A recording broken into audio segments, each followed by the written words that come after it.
In a dockyard, the size of a large airfield, an army of engineers is building a ship like no other. This is the most demanding job ever. Longer than 4 football pitches and capable of carrying more than 18,000 containers. It's the world's biggest ocean-going cargo vessel, the Triple E. The first vessel in the series, we can definitely not afford being delayed. They have just 38 weeks to build and trial this monster. This is nuts on. What is going on here? We also have to make sure that we're getting it right, because we only have one try. If you're not improving by tomorrow, we will stop your work. This is the exclusive inside story of the men and women racing to build the world's biggest ship.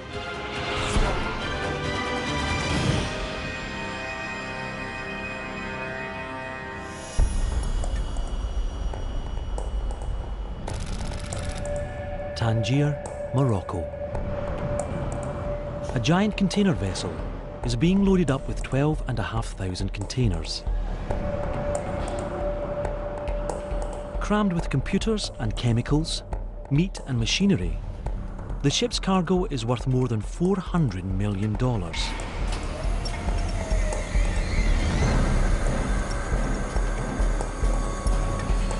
She's one of more than 600 vessels owned by Danish shipping giants Maersk Line, the largest shipping company in the world. Over the last decade, container ships like this have transformed maritime trade, slashing the cost of delivering the $4 trillion worth of goods that are shipped around the globe each year. Your shoes, your shirts, your jackets, to a lot of what you use in the everyday, your iPad, your electronics, most of it has been brought here by a container ship. One of the most important trade lanes connects Asia with Europe. It's a highly lucrative maritime superhighway, accounting for a staggering $316 billion worth of business. To maximise the revenue from this critical route, Maersk Line are about to build their biggest ship yet.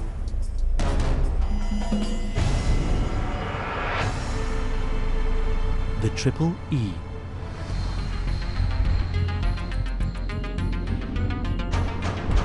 At 400 metres long, the Triple E will be the world's biggest ship.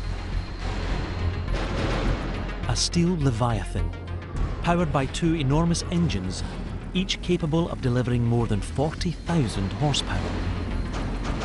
Enough power to carry 18,000 fully laden containers at a steady 16 knots, halfway around the world.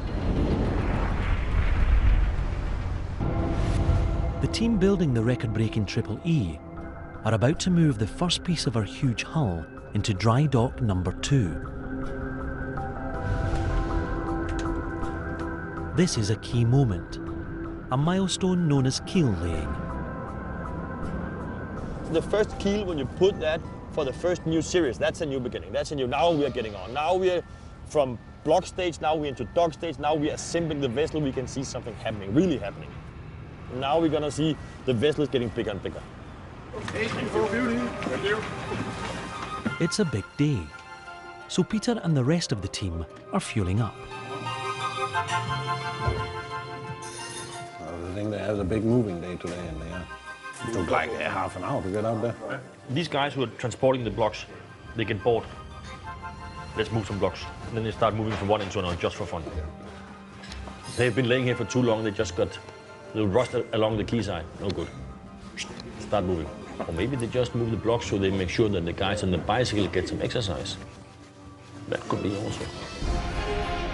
The block they need to lift into place soars over 30 metres high, as tall as a 10-storey apartment building.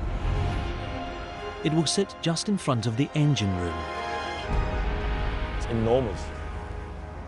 Dock 2 is surrounded by water so it can be easily flooded to launch the ship once complete.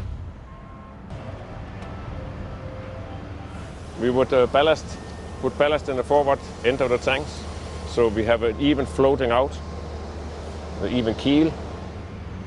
The success of the semi-launch hinges on a novel invention built into the dry dock itself.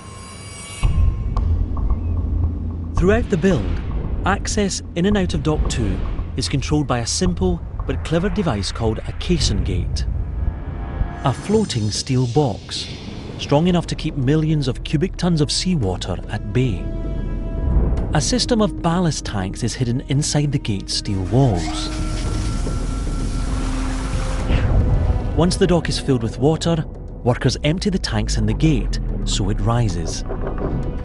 Then they tow the gate away.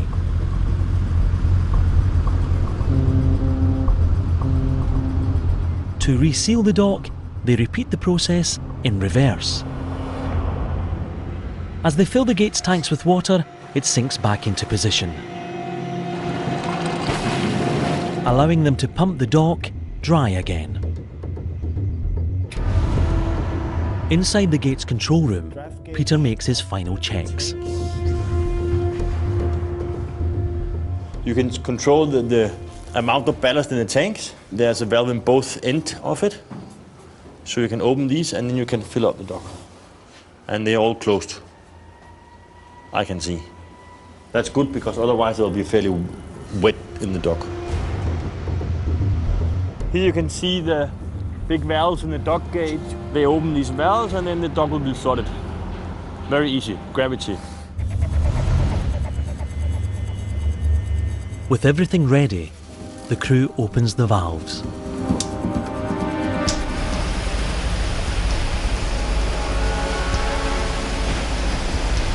Flooding Dock 2 with 2,500 cubic metres of water per minute. The Triple E floats off her supports for the very first time. The only thing stopping the half-finished hull from filling with water and sinking the ship is a thin wall of steel called a bulkhead. For Peter and the crew, it's a nerve-wracking time. Sometimes it's a mistake, it's not closed, it's a hole. So sometimes the sink that's open, but sometimes it happens like that. The team must check everything.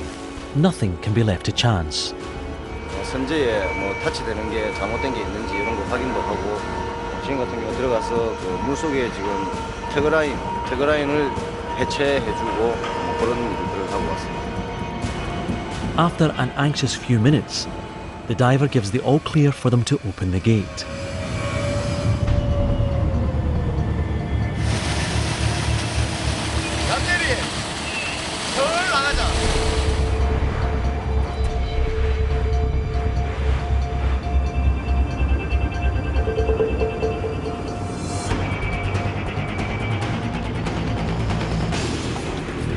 It takes 2 tugboats to pull out the half-finished hull.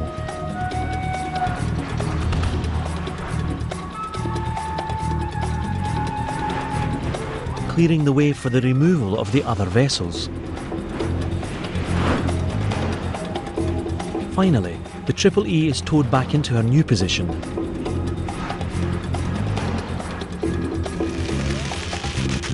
Before the dock is once again sealed shut